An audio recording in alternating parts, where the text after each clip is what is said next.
તો માર્ચ 20 થી 26 સપ્ટેમ્બર 2026 દરમિયાન યોજાનારા ભાદરવી પૂનમના મહામેળાને લઈને સેવા સંઘની વાર્ષિક બેઠક યોજાઈ હતી। આ વર્ષે ભાદરવી પૂનમિયા સેવા સંઘમાં કુલ 1685 સંઘોનું રજીસ્ટ્રેશન થયું છે, જ્યારે ભક્તોની સુવિધા માટે વહીવટી તંત્ર દ્વારા ખાસ વ્યવસ્થા કરાશે। મેળા દરમિયાન કાયદોની વ્યવસ્થા જાળવવા આશરે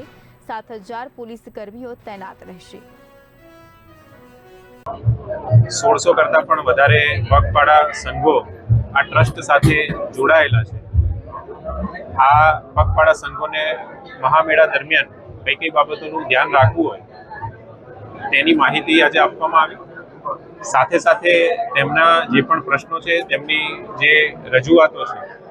તે પણ આજે સાંભળવામાં આવી અને આગામી સમયમાં જિલ્લા વહીવટીતંત્ર દ્વારા તથા અંબાજી ટ્રસ્ટ દ્વારા આ જે પ્રશ્નો છે એનું સુખદ સમાધાન આવે તેવા પણ પ્રયત્નો કરવામાં। ભાદરવી પૂનમ મહામેળાનું જે આયોજન થઈ રહ્યા છે, આયોજનના ભાગરૂપે આજ અંબાજીમાં શ્રી ભાદરવી પૂનમિયા સંઘ સેવા ટ્રસ્ટના તમામ પ્રતિનિધિઓ, ટ્રસ્ટીઓ અને મીડિયાના મિત્રો સાથે આયોજનના ભાગરૂપે મિટિંગ થયેલ છે, જેમાં પ્રશાસન તરફથી, પોલીસ તરફથી જે વ્યવસ્થા કરવામાં આવી રહી છે તેનો ચર્ચા આ મિટિંગમાં થયેલ છે। સંઘના તમામ પ્રતિનિધિઓ તરફથી જે પણ સૂચન સુઝાવ હતો તે લેવામાં આવેલ છે અને તે મુજબ જે વ્યવસ્થા છે તે વ્યવસ્થામાં તે સૂચનોને રાખીને કઈ પ્રકારે પગપાળા આવનાર માય ભક્તોની સારી રીતે સેવા થાય અને તેઓનું દર્શન થાય તે મુજબની વ્યવસ્થા માટે આવનાર સમયમાં પ્રયત્ન થાય। ભાદરવી પૂનમ 2026ના મહામેળાની અંદર આજરોજ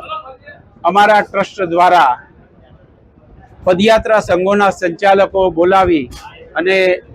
પ્રશાસનના અધિકારીઓ સાથે જે વિચાર વિમર્શ થયો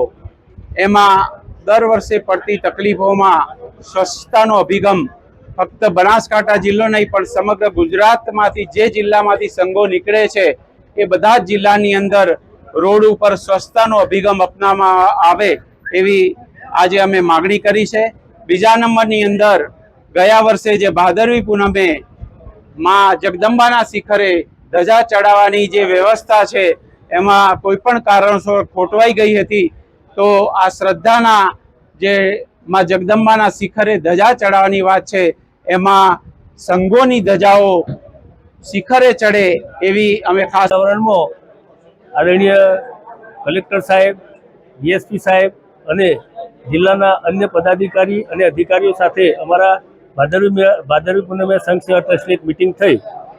અમે એવું ઈચ્છીએ છીએ કે ગત વર્ષે જે અનુભવો થયા અમને એમાં ટ્રાફિકની સમસ્યા અને વીઆઈપી મુવમેન્ટ હતી, એના કારણે ખૂબ જ તકલીફ પડેલી। તો અમે આજે એવી રજૂઆત કરી કે પગપાળા જે સંઘો ચાલી રહ્યા છે એ સંઘોને પૂરેપૂરી સગવડ મળવી જોઈએ, વીઆઈપી મુવમેન્ટ બંધ કરવી જોઈએ અને પાસની જે વ્યવસ્થા છે એ સુચારુ રૂપે વ્યવસ્થા થવી જોઈએ અને વધુમાં પદયાત્રીઓ સંપૂર્ણ કોઈપણ જાતની તકલીફ વિના અંબાજીમાં પ્રવેશ કરી અને માતાજીના દર્શન કરી અને પૂરેપૂરા હેમખેમ પોતાના સ્વાસ્થ્ય સાથે પરત ફરે